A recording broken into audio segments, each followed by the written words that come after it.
안녕하세요. 퇴근 후 경제 공부하는 20대 직장인입니다. 오늘은 한 가지 질문을 드리면서 시작을 해보려고 하는데요.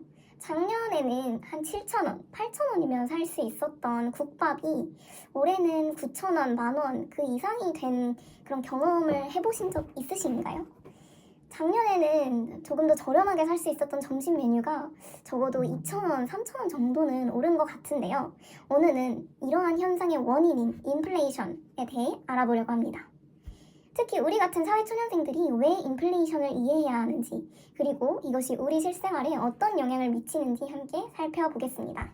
인플레이션은 간단히 말해 물가가 지속적으로 상승하는 현상입니다. 이로 인해 화폐의 구매력, 즉 같은 금액으로 살 수 있는 물건이나 서비스의 양이 줄어들게 됩니다.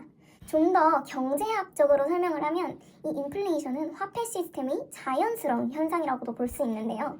경제에서의 돈의 가치는 고정된 것이 아니라 시간과 상황에 따라 변화합니다. 흥미로운 것은 인플레이션 목표가 실제로 존재한다는 점입니다. 한국을 포함한 대부분의 국가에서는 연간 2% 정도의 인플레이션을 건강한 경제의 지표로 간주합니다. 왜 그럴까요? 적절한 인플레이션은 소비와 투자를 촉진하고 경제가 활력을 유지하는 데 도움이 되기 때문입니다. 인플레이션의 주요 원인은 크게 세 가지로 나눌 수 있습니다. 첫 번째, 수요 증가입니다. 사람들이 물건이나 서비스를 더 많이 사려고 할 때 공급이 이를 따라가지 못하면 가격이 올라갑니다. 코로나19 이후 여행 수요가 폭증하면서 항공권과 숙박비가 크게 오른 것이 좋은 예입니다. 둘째, 공급 감소입니다. 생산에 문제가 생기거나 원자재 가격이 오르면 공급이 줄어들어 물가가 상승하게 됩니다. 셋째, 통화량 증가입니다. 정부나 중앙은행이 시장에 돈을 많이 풀면 화폐 가치는 희석되고 물가는 상승합니다. 사실 2020년부터 2022년까지 전 세계적으로 경험한 높은 인플레이션은 이 세 가지 요인이 모두 작용한 결과였습니다. 코로나19 대응을 위한 대규모 통화 공급, 공급망 차질, 그리고 코로나 이후 급증한 소비 수요가 복합적으로 작용했죠. 인플레이션이 우리 일상에 미치는 영향을 데이터로 살펴볼까요? 한국의 경우 지난 10년간 전체 물가는 약 17% 상승했습니다.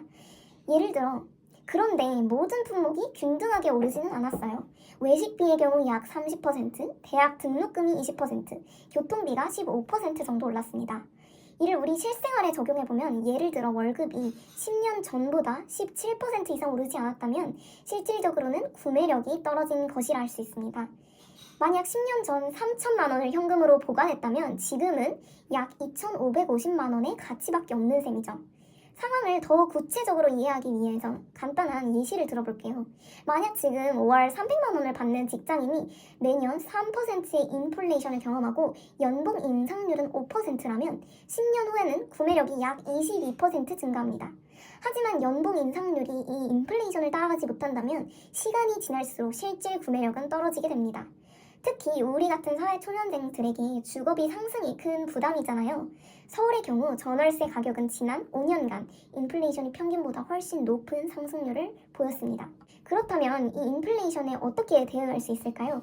첫째, 현금보다는 자산에 투자하는 것이 중요합니다. 예금이나 적금만으로는 인플레이션을 이기기 어려운데요. 주식이나 채권, 부동산 등 다양한 자산에 분산 투자하는 것이 장기적으로 인플레이션을 이길 수 있는 방법입니다.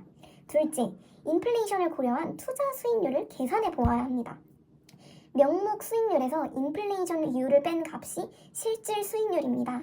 이 값이 양수여야 실제로 자산 가치가 증가하는 것입니다.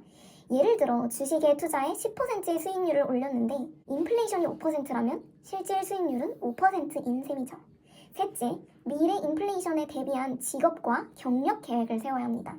인플레이션 속도보다 빠르게 연봉이 오르는 직업이나 산업을 선택하는 것도 하나의 전략입니다. 오늘은 인플레이션의 개념과 원인, 그리고 우리 생활에 미치는 영향에 대해 알아보았습니다. 인플레이션은 피할 수 없는 경제 현상이지만 이를 이해하고 적절히 대응한다면 오히려 자산을 불려나갈 기회로 삼을 수 있습니다. 그래서 다음 영상에서는 인플레이션 시대의 효과적인 투자 전략에 대해서 한 번 더 공부하고 가져와 보려고 하는데요. 특히 20대가 시작하기 좋은 인플레이션 해지 자산에 대해서 다뤄볼 생각입니다.